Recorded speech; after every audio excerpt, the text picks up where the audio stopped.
So the iPhone 13 and 13 mini are Apple's latest devices this year, released alongside the Pro models, but some people just don't want to pay those Pro prices, but they still value a great camera experience. And if you're that person and curious on how these perform, well, this video is for you. And in fact, it's shot entirely on the iPhone 13 mini. So without further ado, let's get into my in-depth camera review on the iPhone 13 and 13 mini.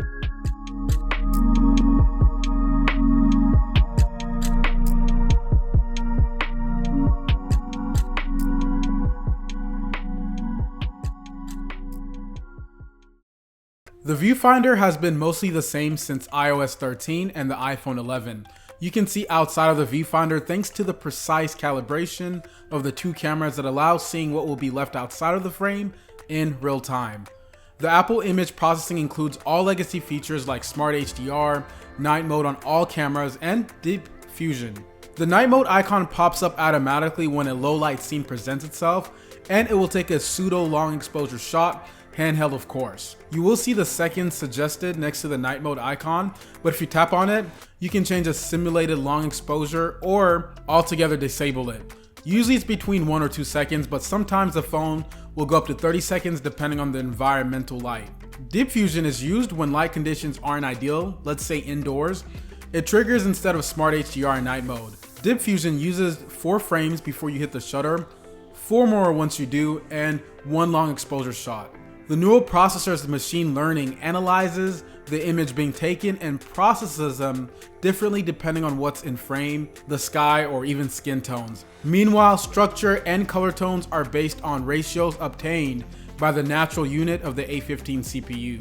There is a new feature called photographic style, which automatically edits a photo one element at a time, applying different corrections to the subject and background. You can choose between standard, rich contrast, vibrant, warm, and cool. You can tune each of these modes by your liking and set your preferred one as default. It's like filters, but more permanent.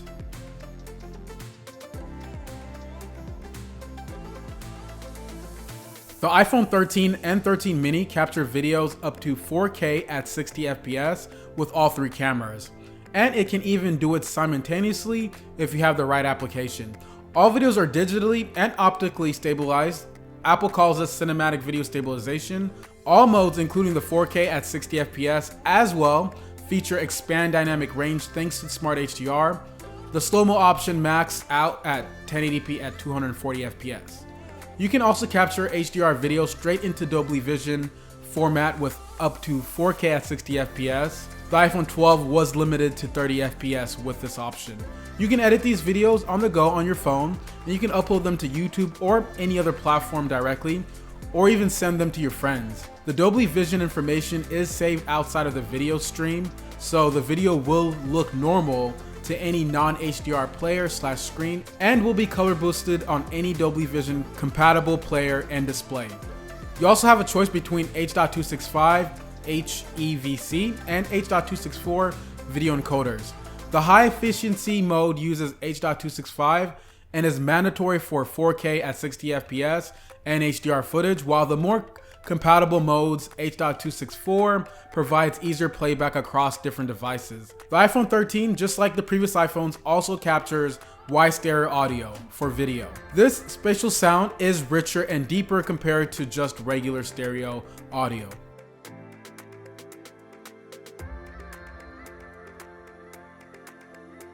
The 4K video quality for the main camera is spectacular, the detail is excellent, and I have to say the overall image looks naturally sharp. The dynamic range is exceptional, and the contrast is great, and I have to say the color presentation is pretty accurate. These 4K videos have to be among the best I've seen on any smartphone, with excellent footage and sound.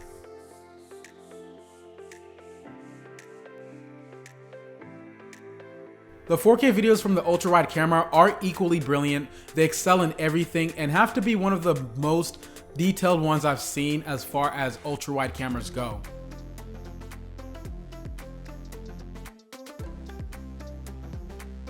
I also shot some low-light clips on the iPhone 13 and 13 mini. The one from the main camera is great. It has enough detail, lovely color saturation, great contrast, and stays true to life. The dynamic range isn't bad given that the shot is taken quite late at night. The noise reduction is quite aggressive and takes some fine detail with it, but this is a minor issue. The video from the ultra-wide camera is decent. It is darker as the camera only has an f2.4 aperture lens, but for some reason if you did decide using the ultra-wide camera at night, it will capture a decent video with good detail and acceptable noise and colors. I've seen a lot worse, and the best description for this clip is this is the least bad video I've captured on an ultra-wide camera for quite a while.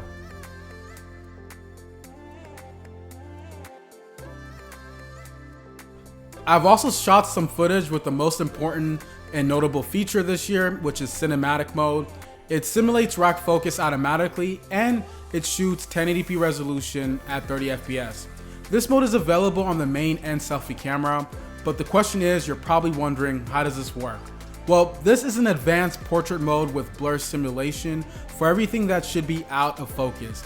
It works exactly like portrait mode. The depth map is created in real time and an algorithm automatically decides which subjects should be in focus.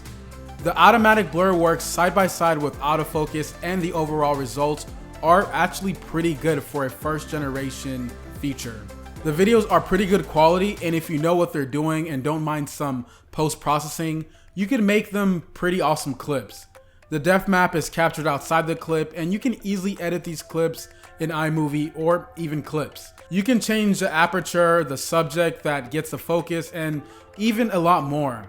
So if the auto mode doesn't get it right, nothing is lost since it's all done by software. You can fix it at any time. Okay, I'm sure some of you guys are probably wondering, how does vlogging look on the front-facing camera with cinematic mode? Because you're probably considering using this device maybe for your new vlog channel, or you're just curious on how this looks like. Well, this is shot entirely on the iPhone 13 mini. This is 1080p at 30 FPS because you're only limited to that option when you're shooting on cinematic video mode. And also, the microphone is the onboard microphone on this iPhone 13 mini, so you guys can judge the audio quality as well. But I am walking around so you can have an idea of how this exposes in different lighting conditions, and how it does at keeping me in focus even when the lighting is not so good.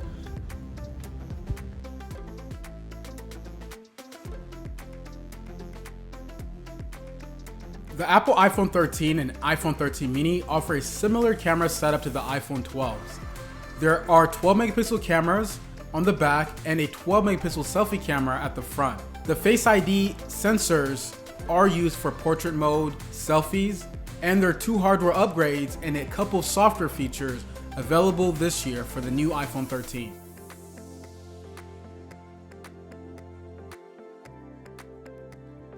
The primary 12 megapixel camera has gotten a new sensor with larger pixels and a high-end sensor shift stabilization.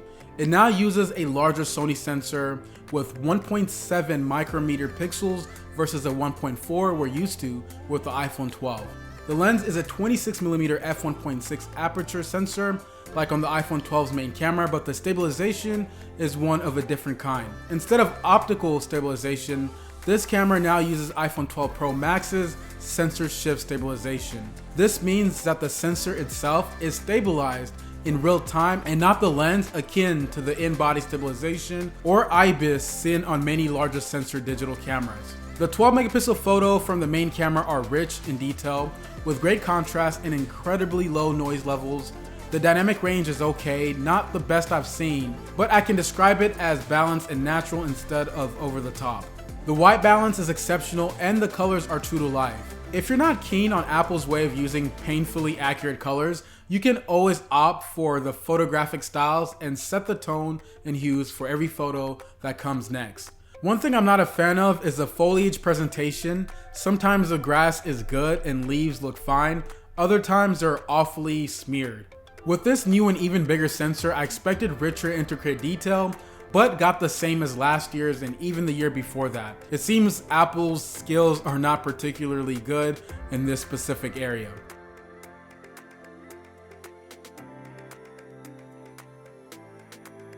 The secondary camera is identical to the iPhone 12's, a 12 megapixel image with 1.0 micrometer pixels and a 14mm f2.4 lens for ultra-wide photos. The focus is fixed and there is no stabilization.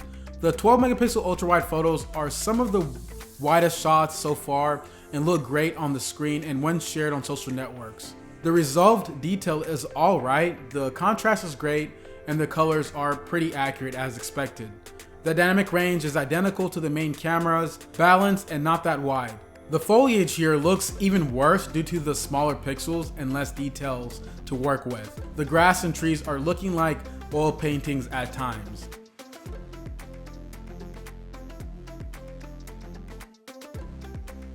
The selfie camera is also lifted straight from the iPhone 12. It has a 12 megapixel sensor with 1.0 micrometer pixels and a 23mm f2.2 lens. When using portrait mode on this camera, it captures depth info with the structured light 3D scanner, so it should be taking some impressive selfies. The photos from the 12 megapixel camera are outstanding and one of the best. The resolved detail is spectacular, the contrast and dynamic range are praiseworthy, and the colors are impressively accurate. The noise is low and handled very well, even when shooting indoors, something few selfie cameras can't do.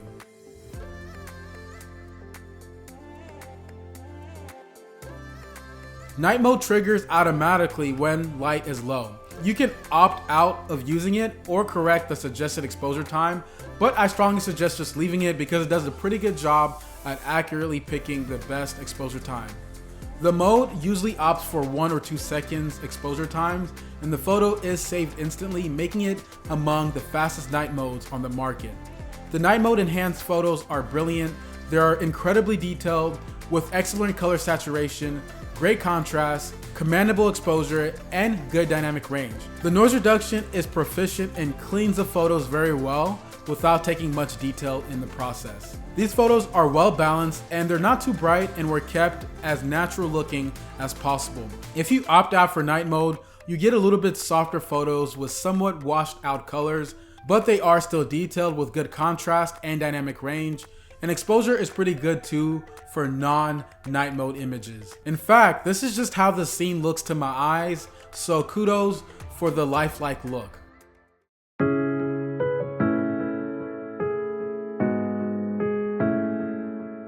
Overall, the iPhone 13 cameras might lack the neat tricks of the iPhone 13 Pro and Pro Max like macro mode and a dedicated telephoto camera. But if you don't need any of those features, you won't be disappointed by what these devices can achieve. The Apple iPhone 13 and 13 mini are very capable smartphones.